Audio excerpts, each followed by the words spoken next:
사도행전 1장 3절부터 8절까지 말씀을 저와 여러분 한 절씩 교독하겠습니다.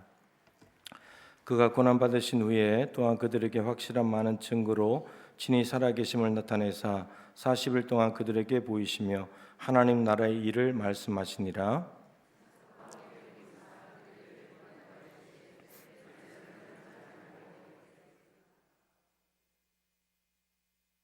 요한은 물로 세례를 베풀었으나 너희는 몇 날이 못되어 성령으로 세례를 받으리라 하셨느니라.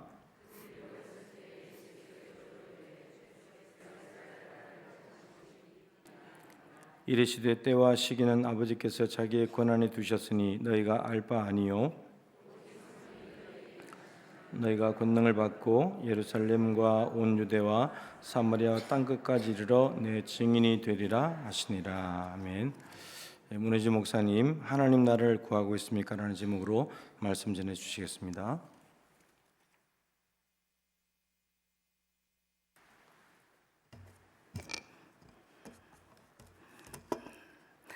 할렐루야, 주님을 찬양합니다.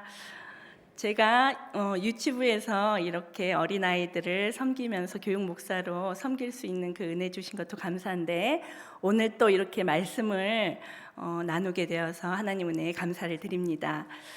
오늘 말씀의 제목이 무엇이지요? 하나님 나라를 구하고 있습니까? 예, 그래서 하나님 나라를 우리가 이야기할 때 그 의미가 무엇인가요? 하나님께서 다스리는 나라, 하나님께서 통치하는 나라가 하나님 나라입니다. 그러면 우리가 예수님께서 부활 승천하시고 하늘로 올리우셨을 때 구름에 가려워서 보이지 않고 너희를 위하여 처소를 예비하신다고 했는데, 그 천국만이 하나님 나라일까요? 물론 그 천국이 하나님 나라이죠. 그렇지만 오늘 말씀을 통해서 보면 그 나라만이 하나님 나라가 아니라 지금 우리가 있는 이 자리, 하나님께서 이 자리 우리와 함께 하시고 우리를 통치하시는 이곳이 바로 하나님 나라라는 것입니다. 그래서 나더러 주여 주여 하는 자가 다 하나님 나라라고 가는 것이 아니라 나의 뜻대로 행하는 자라고 말씀하셨죠. 나의 뜻대로 행하는 자가 바로 하나님 나라로 갈 수 있다고 말씀하고 계십니다.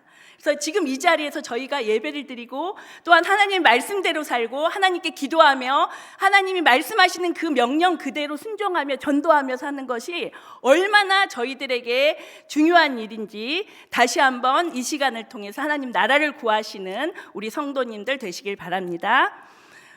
제가 이제 유치부에서 이렇게 말씀을 전하려고 딱 나가면 뒤뚱뒤뚱하고 오는 친구가 있어요. 근데 그 친구한테 제가 이제 친구들이 말씀을 잘 들으면 비타민을 주거든요. 뽀로로 비타민을 주고 있어요. 그래서 아이가 그거를 먹으려고 뒤뚱뒤뚱 와요. 근데 그 시간에 오는 시간도 아닌데 뒤뚱뒤뚱 하면서 오는 거예요. 꼭 패티같이, 뽀로로에 나오는 그 주인공 패티 아세요? 뒤뚱뒤뚱 하고 오는 그 귀여운 친구들이 있는데, 그렇게 하면서 이제 앞으로 오면 제가 비타민을 그 친구한테 주면 너무너무 흡족해하게 가고, 그리고 다들 이제 웃음바다가 되죠. 너무너무 귀여우니까. 근데 우리 예수님께서 천국에서 큰 자가 누구냐고 이렇게 말씀하셨을 때 뭐라고 제자들이 물었을 때 예수님께서 뭐라고 말씀하셨죠? 어린아이를 안으시며 이 어린아이처럼 자신을 낮추는 자가 바로 천국에서 큰 자다, 이렇게 예수님께서 말씀하셨습니다. 그리고 너희가 결단코 이 어린아이 같지 않으면 천국에 들어갈 수가 없다라고 말씀하셨습니다. 그 의미가 무엇일까요? 그 의미는 어린아이는 이제 여기서 말하는 어린아이는 보통 한 3살쯤 되는 어린아이거든요. 그러니까 3살이니까 아주 어리죠. 그러니까 어리고 흠도 없고, 사실은 우리 어린에 비해서 너무 죄도 없고 깨끗한 그런 상태죠. 순수한 상태, 맑고 깨끗한 상태입니다. 예수님께서 그 어린아이처럼 이렇게 흠이 없고 순전한 그런 자가 바로 하나님 나라를 볼 것이고, 그 자가 바로 하늘에서 큰 자라고 이렇게 말씀하고 계시는 거예요. 우리의 마음이 죄가 있는 상태로는 하나님 나라에 갈 수 있다고요, 없다고요? 없어요. 그래서 오늘 말씀에 보면은 하나님 나라에 가기 전에 우리가 반드시 해야 되는 것은 세례를 받고 죄 사함을 받으라. 그러하면 또 성령을 선물로 너희에게 주실 것이니, 오순절 그 설교에서 베드로가 성령을 받고 충만하게 그 성령을 받은 상태에서 3,000명이 회개하는 그 자리에 외친 것이 바로 그거예요. 너희가 죄사함을 받고 세례를 받고 죄사함을 받으라. 그러면 성령을 선물로 받으리니. 그래서 하나님께서 우리들에게 말씀하시는 것은 바로 하나님이 거룩하니 너희도 거룩하라. 그래서 우리 마음이 온전히 순전하게 하나님께 나가는 것을 하나님께서 우리들에게 요구하고 계십니다. 말씀을 통해서 우리가 알 수 있는데요. 오늘 읽은 본문을 한번 우리가 보도록 하겠습니다. 사도행전 1장 말씀은 바로 우리가 하나님 나라에 대해서 너무너무 중요하게 생각하고 예수님께서 이 세상에 오신 이유도 하나님 나라를 전하기 위해서 오셨다는 것을 알 수 있습니다. 예수님이 승천하시기까지 40일 동안 제자들과 만나서 이제 이야기를 하시는데요. 10차례 정도 예수님께서 제자들을 만나 주셨어요. 그리고 그 만나는 대화는 바로 하나님 나라에 대해서 말씀을 하셨습니다. 1장 3절 다 같이 한번 읽어볼까요? 요한 사도행전 1장 3절 말씀 한 목소리로 봉독해 보도록 하겠습니다. 시작. 그가 고난받으신 후에 또한 그들에게 확실한 많은 증거로 친히 살아계심을 나타내사 40일 동안 그들에게 보이시며 하나님 나라의 일을 말씀하시니라. 하나님께서 하나님 나라의 일에 대해서 말씀하셨어요. 세상 나라에 대해서 이야기하지 않으셨습니다. 그런데도 제자들은 어떻게 하고 있나요? 6절 말씀 한번 우리 읽어보도록 하겠습니다. 그들이 모였을 때 예수께 여쭈어 이르되 주께서 이스라엘 나라를 회복하심이 이때니까 하니. 제자들은 그때를 하나님 말씀하신 하나님 나라에 대한 관심이 아니라 이 세상 나라에서 본인이 하나님 나라의 그 높아지는 예수님께서 왕이 되실 때 좌측에 우측에 그 자리를 앉혀달라고 야고보와 요한의 어머니가 부탁했던 것처럼 그런 세상 나라의 그런 고통의 해방과 그런 구원만을 생각하고 있었습니다. 그러나 하나님께서 말씀하신 그 하나님 나라는 그런 정치적인 나라가 아니었던 거예요. 제자들은 3년 동안 공생의 기간 동안 예수님을 따라다니고 가르침을 받고 하나님 나라에 대해서 그렇게 선포하고 예수님께서 보여주셨지만 정작 제자들도 예수님에 대해서 잘 알지 못했어요. 그리고 하나님 나라에 대해서 이해하지도 못했어요.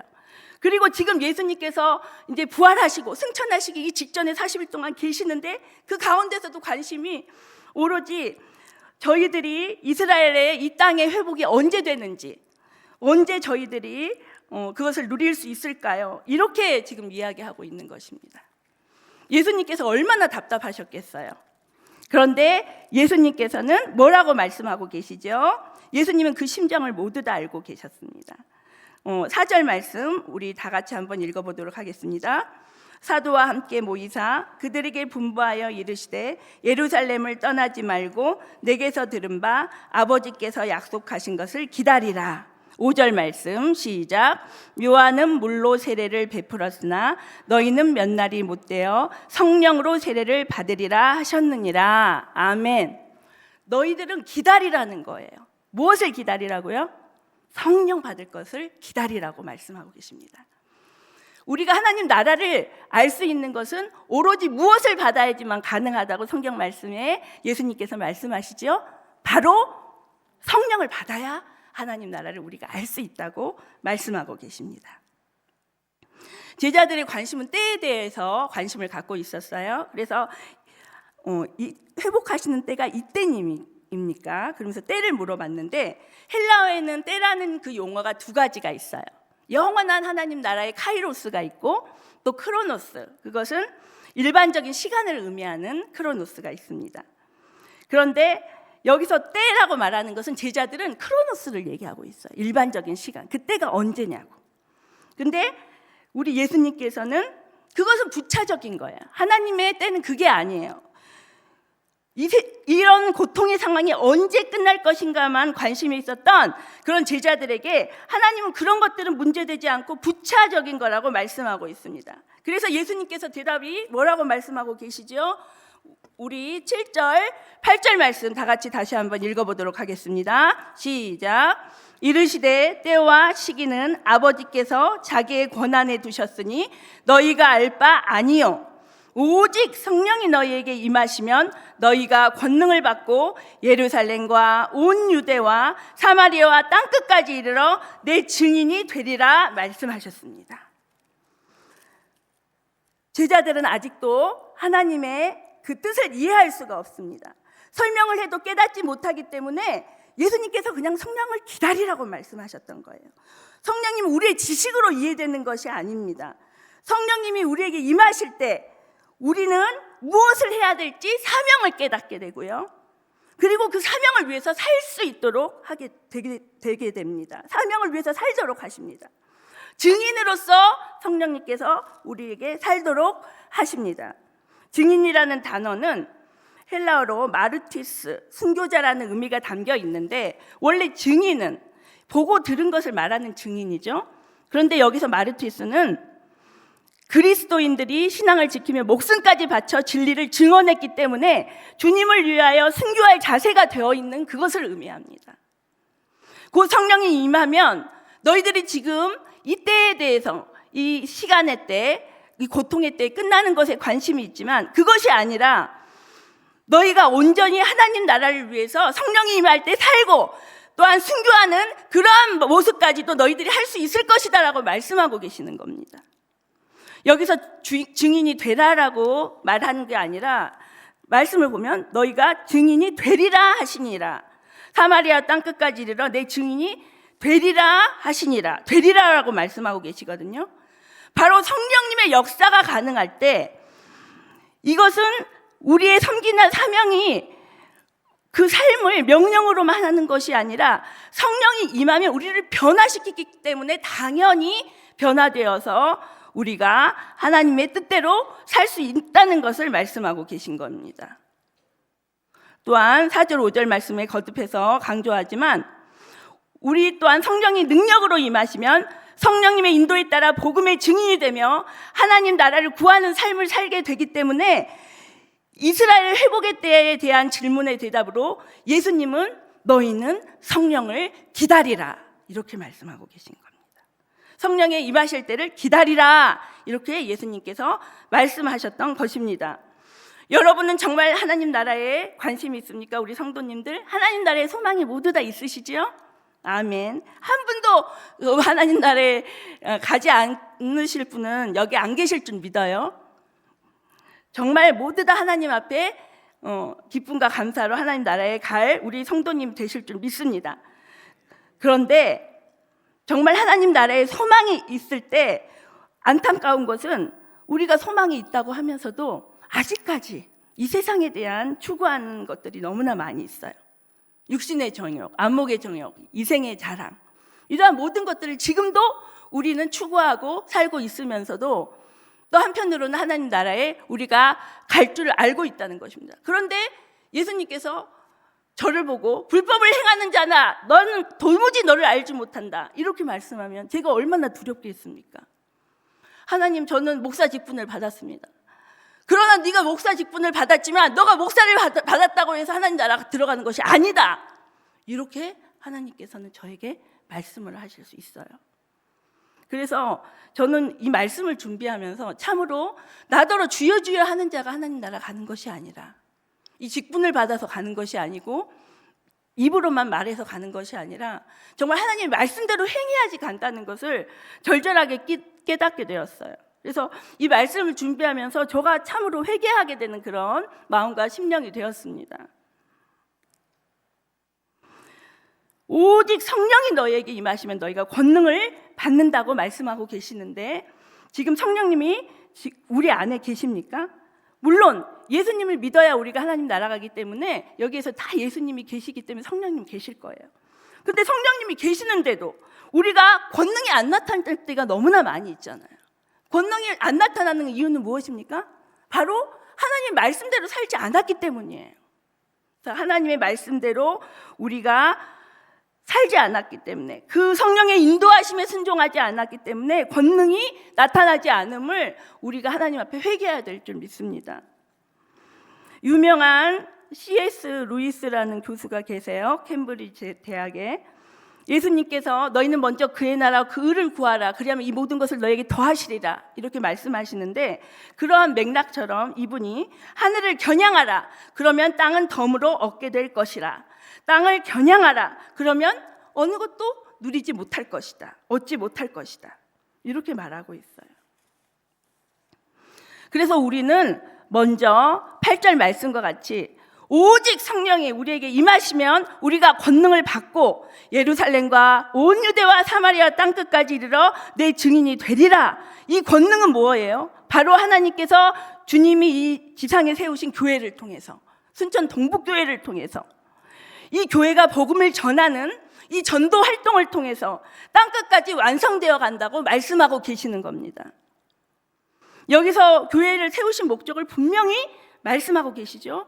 곧 하나님 나라를 건설하고 그 나라를 완성하기 위해서라는 것이에요. 예수님의 관심은 하나님 나라밖에 없으셨어요. 성경 안에는 어떤 세상의 청사진이 없어요. 세상 나라에 대한, 그리고 어떤 세상 나라에 대한 목표가 없습니다. 오직 성경의 최고의 관심, 그 복음은 바로 하나님 나라에 대한 관심에 있었습니다. 그들의 인생 목표도 이제는 오순절날 마가의 다락방에서 성령을 받고 완전히 바뀌었죠. 제자들이 불같은 성령이 임하자 그들이 이제 복음을 전하며 부끄러워하지 않고 겁내지 아니하고 세상 곳곳으로 퍼져서 그들이 복음을 전파할 때마다 오순절날 그 베드로의 설교, 사도행전 3장 말씀을 보면 3,000명이 회개하고 돌아왔다고 했죠.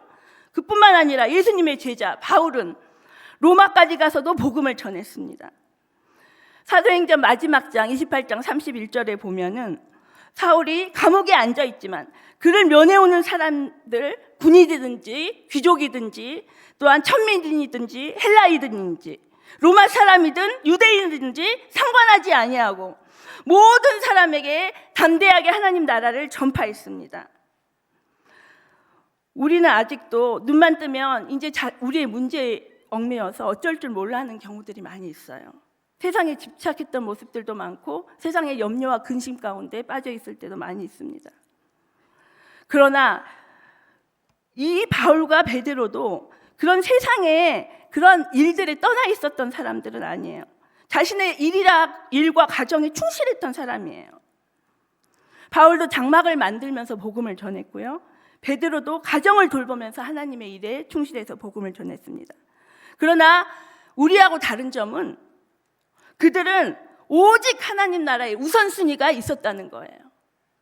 우리들의 삶 가운데서도 우선순위를 어디에다 두어야 합니까? 바로 내가 소망하고 있는 것은 바로 하나님 나라에 둘 때 우리 삶에 긴급하고 급한 문제가 아니라 가장 중요한 문제, 참으로 중요한 문제, 하나님 나라를 소홀히 하고 있는 그런 문제에 있어서 회개해야 될 줄 믿습니다. 이 시간에 우리가 한 가지 회개할 것은 그러한 부분에 있어서 회개하기를 바라고요. 또 오직 성령이 나에게 권능으로 임할 수 있도록 구하시는 우리 성도님들 다 되시길 바랍니다. 그러면 이 땅의 것들이 아니라 하나님 나라를 구함으로 이 땅의 것들까지 하나님 나라를 유업으로 받는 그러한 우리 모든 성도님들이 되실 줄 믿으며 복된 삶을 누리시는 성도님이 되시길 기도드립니다.